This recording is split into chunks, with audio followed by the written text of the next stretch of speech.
Mr. Mixer, I fixed it. This is so interesting. I'm watching someone through a screen here. Look, that guy's watching from a computer. Oh, there's a lady watching from a... That guy's in his underwear? What?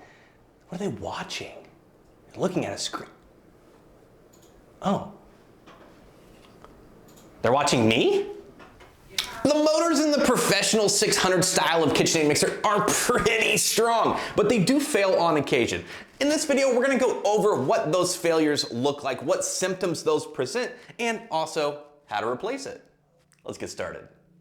Now, before we go any further with this video, we need to talk a little bit about the history of the mixer because, well, it's gonna determine whether or not this video is for you. So today we are working with the Professional HD.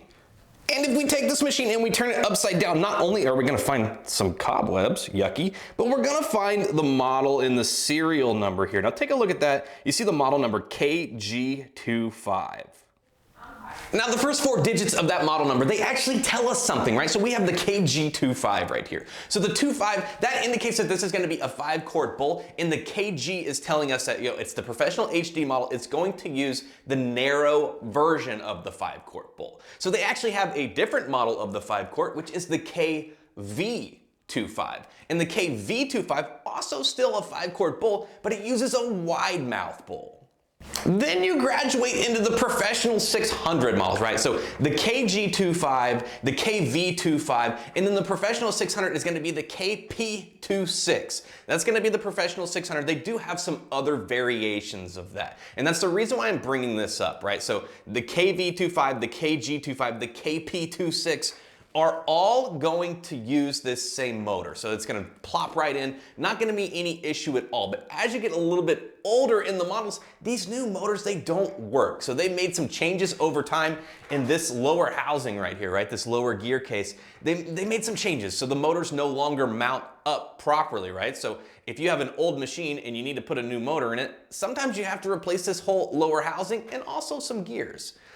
Not a huge issue, but for the sake of this video, we're only talking about the ones that, the motor can just plop right in there and they're just automatically compatible. So that's gonna be the KG25, that's gonna be the KV25, that's gonna be the KP26. And if you go back further, like I said, you're gonna have the KT26 and the KL26, which are gonna be the Epicurean model and the Professional 6, right? So they have a Professional 6 and a Professional 600. And that's kind of how the evolution of these machines went, right? They went the Epicurean, and the Epicurean, it was just a branding thing. They're all the same models, they've just changed lightly over time.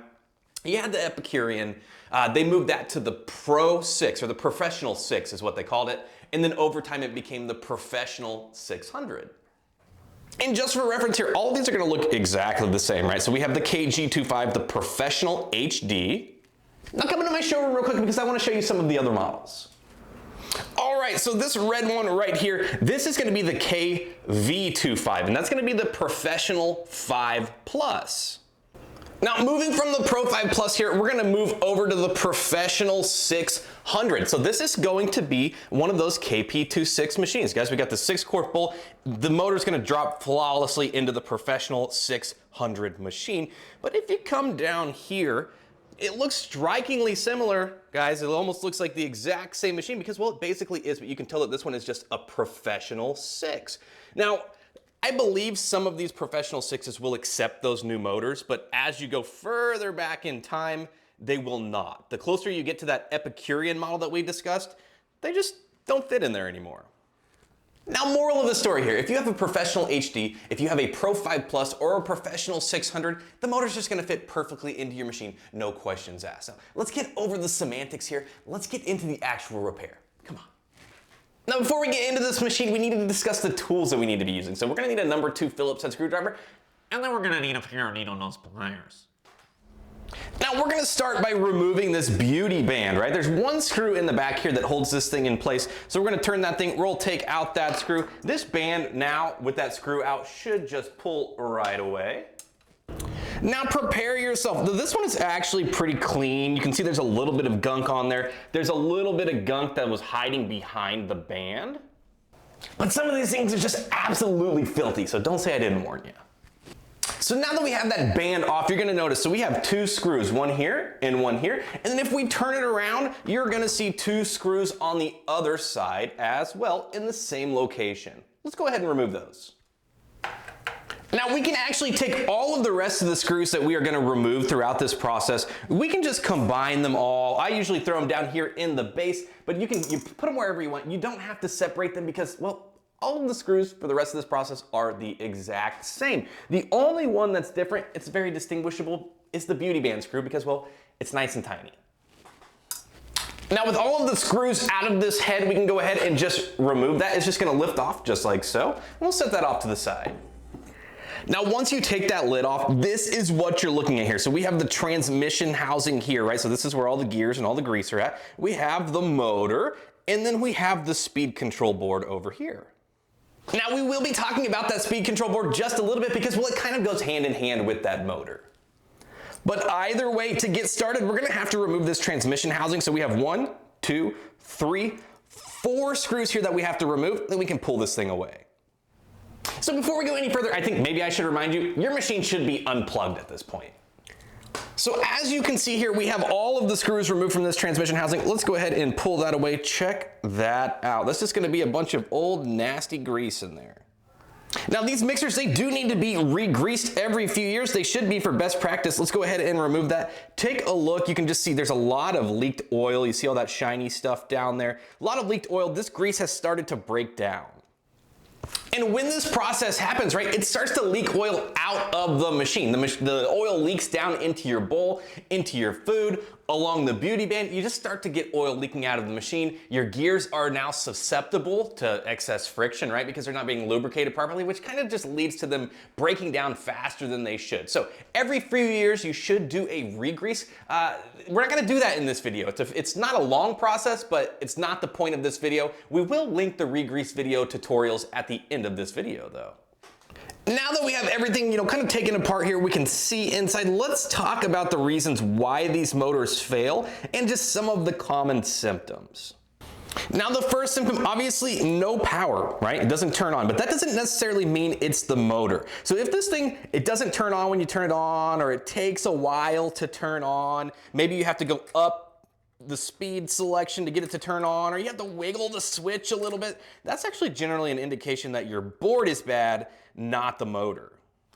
Now you don't always have to change the motor and the speed board together. Is it a good idea?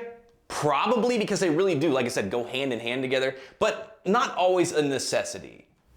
And before we go any further, I did want to mention, right, so you have, right here we have a metal transmission housing. Some of these transmission housings are plastic and they crack and they fail, which allows the gears to go haywire in there and it destroys the whole gearbox. So if you're in here and you're working on these machines and you notice that your gearbox is plastic, you might want to upgrade to metal, which we do have those on our website, mrmixer.store. All right, back to some symptoms here. All right, so you go ahead, you turn it on, you can't get it to turn on at all. That still doesn't necessarily mean that it is the motor. It could still just be this board, right? So this is always kind of the best place to start because, 90% of the time it's the board, not the motor. Now, like I said, that's 90% of the time because sometimes just no power whatsoever, it is the motor that's bad.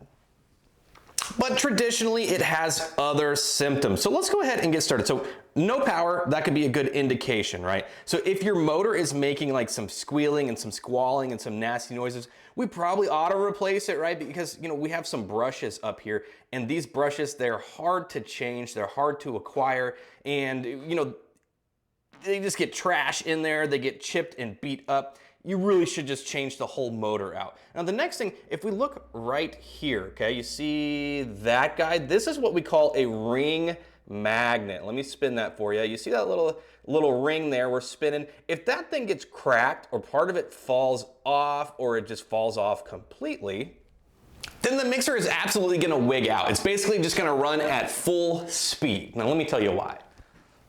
So this wire right here, right, leads to what's called the Hall effect sensor. And the Hall effect sensor reads this magnet as it spins. And so if that breaks and the Hall effect sensor can't read it, it just freaks out. Like I said, it just runs full blast right when you turn it on.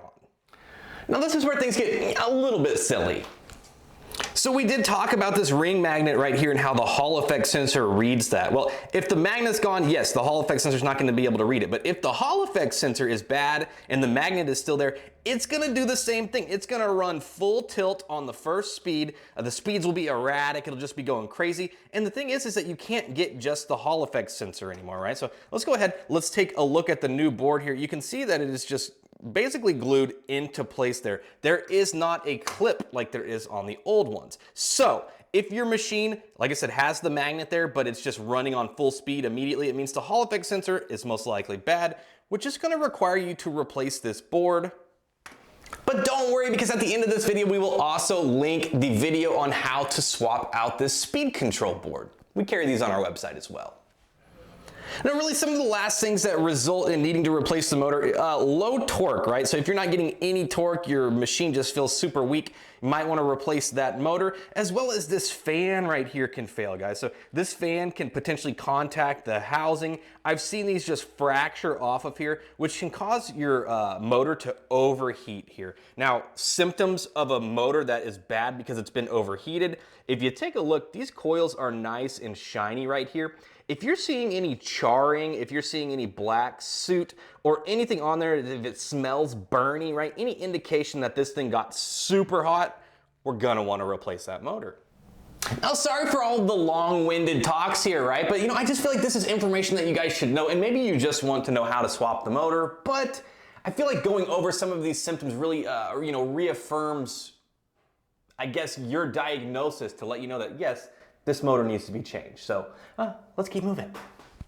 Now, if you take a look here, you can see that we have some wires running from the motor up into the board there. We're gonna have to go ahead and remove a few of those. Now, if you take a look at this board, you can see that these wires are labeled. We have motor 2, blue, motor 1, and brown. Now, as you can tell, those wires are not blue and brown, they're white and black. So if you look down there in the little crease there, you see it says neutral, right? So neutral is gonna be your white wire. You come over here, it's gonna say line, and I don't think that you can see it from right here, but it'll say line. That is going to be your black wire. And what we're gonna wanna do here is we're gonna remove all of these wires up here. So let's go ahead, let's start with the Hall sensor, right? This thing literally just wiggles out of place like so. Then we need to move into the motor and the power wires. This is where the needle nose pliers are gonna come in. We're gonna get on these clips and we're just gonna kind of wiggle and pull them away like so. Now, I always like to use my other hand here and hold onto this board because it is plastic. It can crack if you're prying on it too hard. So I'll apply a little bit of resistance just to make sure that, I'm not jerking on that board too hard. There we go. We have all of our wires removed. And once we have all of those clips disconnected, you're gonna see they're just kind of like tied up here. They're just twisted around each other. We can go ahead and just untangle these to separate those. So now that we have all of our wires removed and untangled, there are two screws that we're gonna wanna access. So there's one screw right here and one screw right here. These are the only two screws that hold this motor into place. Let's go ahead and remove those. And with those motor mounting screws loosened and removed, we can go ahead and just pull this motor away from the machine like so. Now that we have this motor out, we do need to remove this Hall sensor right here, right? Because, well, if we take this out and put a new motor in, we need to put the Hall sensor back in place. If we turn this motor on its side, let's take a look. You see there's a little clip right here, and there's one of those on each side of this. So if we get our fingers up in there underneath, we press on those clips, which is much, much easier to do with two hands. We're gonna get under there, we're gonna press on those little clips, which is going to allow us to push up this Hall sensor, and it just pulls out of place. Now, if you do not engage these clips when you go to remove that, you will break these off. And well, if you're trying to keep the same board in place, we don't want to do that. So make sure, like I said, press down on those little clips and just pull it up and away. Now, at this point, we are ready to drop in our new motor. Now, where are we gonna get one of those, you might ask? Well, you're gonna go to MrMixer.store and pick one up. I'm gonna go to the other side of the shop. Let's go.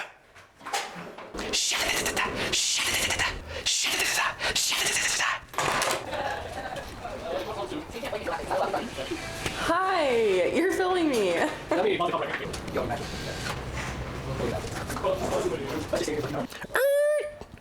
Oh yeah, these are all the mixers that we actually fixed for people and that we're shipping back out this week. And And we're back. Whew, that was fast. Let's install it. Now here is the old motor and the new motor side by side. You can see that there's a little bit of difference. Like I said, they have made some changes over time. This is what the new motor looks like, just some slight differences. Now, one thing that we notice here, there is a seal right here. This seals the grease in the gearbox and keeps it from leaking back into your motor. You know, sometimes you can salvage these from the old machines, but a lot of times they're just chewed up. They don't make a great seal. And it just really bugs me about manufacturers, right? Like they're selling these motors, it's a stinking silly little seal. They don't include it on the new ones, but as a courtesy to you, we go ahead and we include a new seal with every single motor sold. All right, let's go ahead and we'll drop this new motor into place. You see that hole right there where the screws went? That just mounts up on these little posts back here, right? So we're just gonna drop that into place just like that. Now the goal here is to line that up with those threads. Now you see there is some forward and back play there, right? We want this thing shifted forward, and here is why. So there's that seal that I was talking about. If you have this shifted back, it's not making a seal. So it just needs to be forward. It needs to be pressed against there to cause a seal right there. And then this center shaft really, like I said, this motor shaft needs to be centered up in this little, you know, the housing that it sits in, because, well, if it sits too far this way, it's not gonna engage with this gear properly. If it's sitting too far this way, it's not gonna engage with this gear properly. So it really just needs to be centered just like so.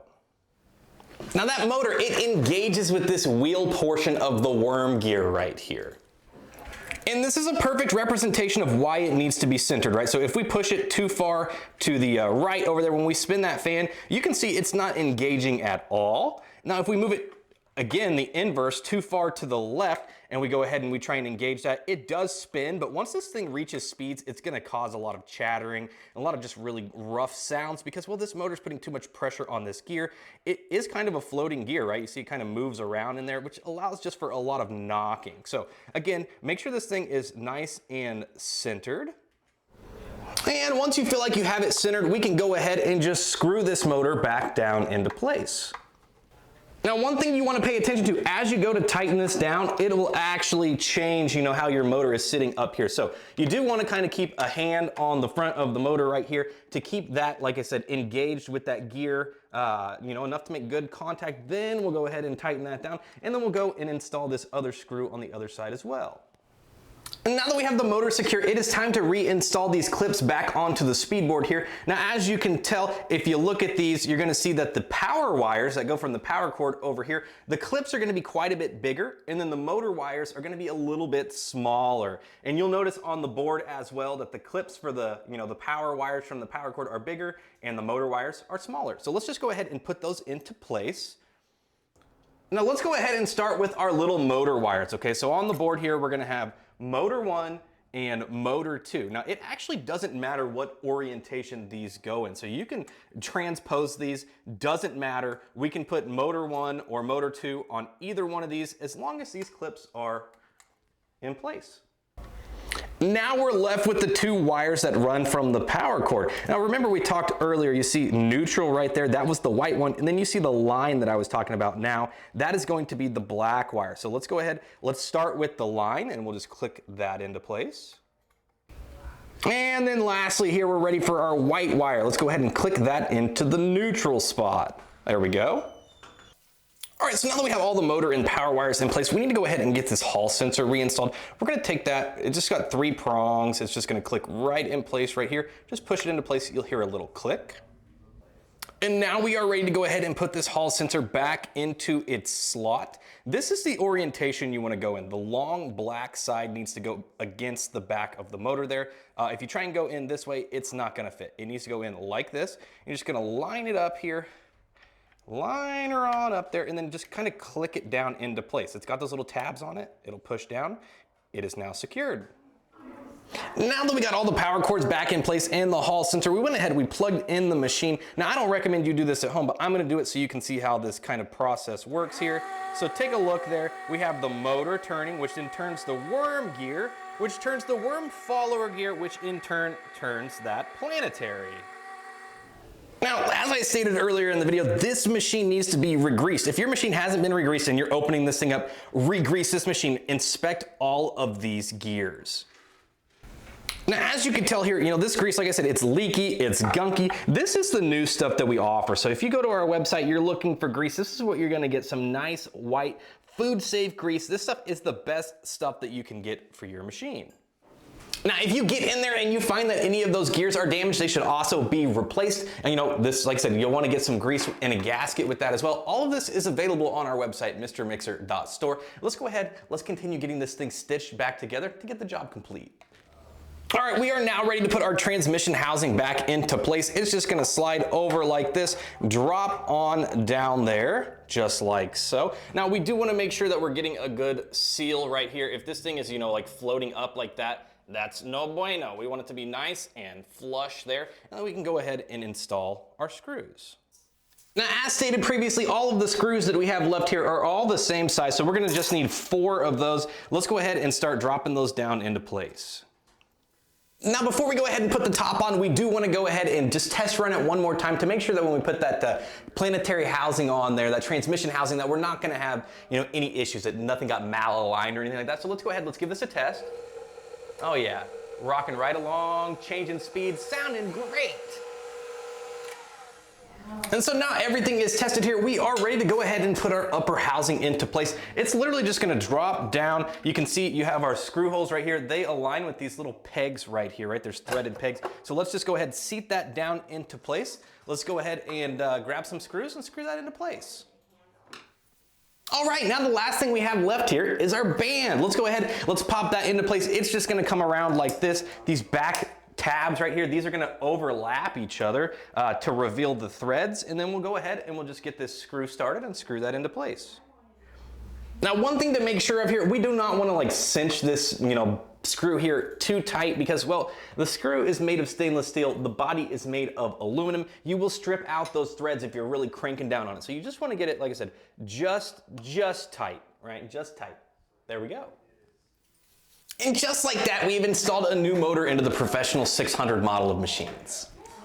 Now we're getting to the end of the video here. We are going to be linking at the end of this video some of those other tutorials. The re-grease tutorial, which is going to show you how to re-grease and also change out your gears if any of those are damaged. We're also going to link how to replace the speed control board, because both of those are going to be, really common issues that you're going to run into with these models of machines, and they all just kind of work together to make sure that the machine is functioning properly. Well, some of the other things you might consider are some of our upgrades. Take a look at this, guys. We have the quick install spring and washer. This thing installs like a breeze. Now, these spring and washers, they used to come on all the KitchenAids. They never came on the professional model, but we did release a universal quick install to it just makes installing a spring and washer a breeze. And to be honest, it really goes a long ways to help improve the function of your machine. Now again, if you're looking for any of these supplies, the motors, the grease, the gaskets, the boards, we literally have every single part in stock. Anything that you can imagine, we do have on our website, mrmixer.store. Now, if you watched this video and you said, whoa, pump the brakes, I am not the DIY type, I don't think I can manage this, we accept mixers as well. We've streamlined the process, we made it very, very easy to send these things in. We can knock these things out for you, get it back to you in a couple weeks, no problem. And lastly, before I let you go here, if you say, well, I don't really want to repair it or send it in, I want to get a new one, well, we do have new mixers with all of our upgrades available as well, and we actually just released a lifetime service guarantee. Basically, it's twice the price of what a mixer costs, but if it ever breaks down for any reason, we're guaranteed to cover that service for you. You send it in, we fix it for free, send it right back to you. That's honestly, it's a no-brainer. Now, as always, thanks so much for sticking around. I really hope that you enjoyed this video. I hope it helped you fix your mixer or gave you just at least a little bit of information to move you down the line in your repairs.